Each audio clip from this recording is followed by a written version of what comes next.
आपकी तरफ से रिकमेंडेशन क्या होगा बीटीएसटी को लेकर? तो बीटीएसटी में दो स्टॉक है। पहला तो जियो फाइनेंशियल हमें यहाँ पे पसंद आ रहा है। स्टॉक में जो करेक्शन होते हुए देखने को मिला था वो ऑलमोस्ट अपने 50 डे मूविंग एवरेज से ही सपोर्ट लेके स्टॉक ने एक अच्छा स्ट्रॉन्ग पुल बैक आज के सेशन में बनाया है। हमें लगता है ये स्टॉक वापस अपने अप ट्रेंड की ट्रेजेक्टरी को रिज्यूम करते हुए दिखेगा।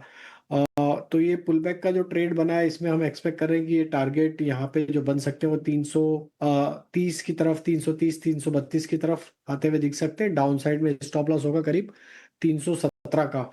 और जो दूसरा स्टॉक पसंद आ रहा है जिसपे आज शो में काफी चर्चा भी हो गई है, एशियन पेंट हमें पसंद आ रहा है बीटीएसटी पॉइंट ऑफ व्यू से। क्योंकि हम देखें नतीजों के बाद जिस तरीके के यहाँ पे वॉलेटिलिटी थी, कहीं ना कहीं वो वॉलेटिलिटी को एब्जॉर्ब करते हुए देखने को मिला है सारा सप्लाई प्रेशर। तो हमें लगता है एशियन पेंट में एक ओवरसोल्ड ट्रेजेक्टरी से जो पुल बैक बना है ये फर्दर एक्सटेंड होते हुए दिखेगा। एंड यहाँ पे हम 2440 2460 के अपसाइड के टारगेट हमें लगता है आते हुए दिख सकते हैं बीटीएसटी पॉइंट ऑफ व्यू से। डाउन साइड में स्टॉप लॉस रखें करीब 2370 के आसपास। तो एशियन पेंट भी बाय करने की सलाह है बीटीएसटी में।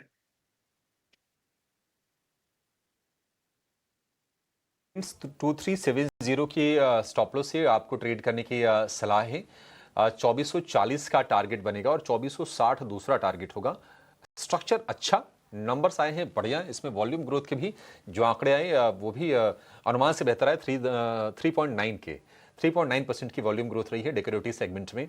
और जियो फाइनेंशियल के लिए 330 और 332 के दो टारगेट होंगे। तो ये राजेश जी की तरफ से भी जो सौदे आए वो तेजी के ही आए। लेकिन कल बाजार की नजर निफ्टी के दो नतीजों पर होगी। वो नंबर्स होंगे टाटा स्टील और पावर ग्रिड। एफएनओ की बात करें तो पीएनबी पर नजर होगी। आईजीएल के नतीजे आएंगे, इंटरग्लोब एविएशन के नतीजे आएंगे और इसके अलावा इंडस टावर और केपीआईटी टेक के नंबर्स पर बाजार की नजर रहने वाली है। एक आईपीओ भी खुल रहा है। श्री लोटस डेवलपर्स के आईपीओ कल खुलेंगे। और कल देर रात यूएस फेड का ब्याज दरों को लेकर फैसला आएगा। ये कुछ चीजें हैं जो कल के सत्र में फोकस में रहेंगी। लेकिन टाटा स्टील से उम्मीदें क्या हैं ये जरा समझ लेते हैं। शरद के पास है अनुमान टाटा स्टील को लेकर। शरद बताइए किस तरह के नंबर्स की उम्मीद हम करें टाटा स्टील से? एक्सपेक्टेशंस तो है अच्छे नंबर्स रहेंगे। अब जब मैं अच्छे नंबर्स की बात करता हूं तो मैं वॉल्यूम्स की नहीं बात कर रहा, क्योंकि ऑलरेडी वो रिपोर्टेड नंबर्स है। 15% डाउनटेक ऑलरेडी अनाउंस कर गए हैं। लेकिन जो रियलाइजेशंस में इंप्रूवमेंट आई है, जो एबिडा कामकाजी मुनाफे की बात करते हैं, वो नंबर्स अच्छे आ सकते हैं। और इसके कारण देखिएगा इंडिया ऑपरेशंस के मार्जिन्स इंप्रूव कर सकते हैं और यूरोपियन मार्केट्स में ब्रेक इवन देखने मिल सकता है। आंकड़ों की बात करें तो ईयर ऑन ईयर बेसिस पे जो है डाउनटेक एक्सपेक्टेड है 8% का, बट वो जो है बाजार का रेवेन्यू जनरली नहीं देखा जाता, एबिडा देखा जाता है। यहाँ पे वो पॉजिटिव अप मूव आ सकता है। वॉल्यूम्स की बात करें तो स्टेबल है। इंडिया ऑपरेशंस की रियलाइजेशंस इंप्रूव कर सकती है क्योंकि एक स्टील प्राइसेस में इंप्रूवमेंट देखने मिला है और वो एक रब ऑफ इफेक्ट जो है आपके स्टॉक प्राइस में भी देखने मिला है। प्राइवेट प्लेयर्स की अगर आप नंबर्स देखें, चार्ट्स देखें, इसके कारण क्या होगा, स्प्रेड्स बढ़ जाएंगे और ये 15% सीक्वेंशियली स्प्रेड्स बढ़ जाएगा। तो सबसे इंपॉर्टेंट नंबर जो ट्रैक करने का होता है वो है एबिडा पर टन।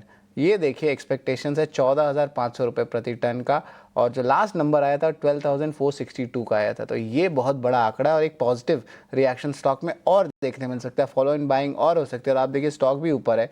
मैनेजमेंट कंट्री जो लास्ट क्वार्टर के एंड में थी वहाँ पे उन्होंने कहा कि यूके की ट्रांजिशन हो रही है, यूरोपियन बिजनेस में भी इंप्रूवमेंट हो रहा है। और इंपॉर्टेंटली एक चीज़ और बता दूँ कि यूरोपियन यूनियन और यूएस के भी ट्रेड डील हो गए तो टैरिफ्स में भी क्लैरिटी आ रही है। तो अप मूव यूरोप बिजनेस में भी आ सकता है और ऑलरेडी एक अच्छी परफॉर्मेंस इंडियन बिजनेस में देखने मिल रही है। तो ये जो है नतीजे का अनुमान है टाटा स्टील को लेके। अभिषेक,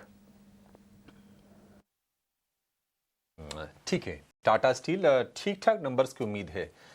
बट ये दिक्कत ये है मेटल वाले शेयरों के साथ थोड़े सिक्लिकल होते हैं नेचर में। ग्लोबल लिंकेजेस हैं।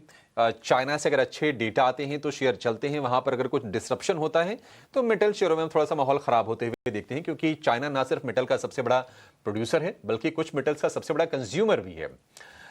ठीक है, डंपिंग पर सरकार से आगे भी सपोर्ट की उम्मीद है। टाटा स्टील, ओशो, नतीजों से पहले कोई ट्रेड लेने की आप सलाह देंगे?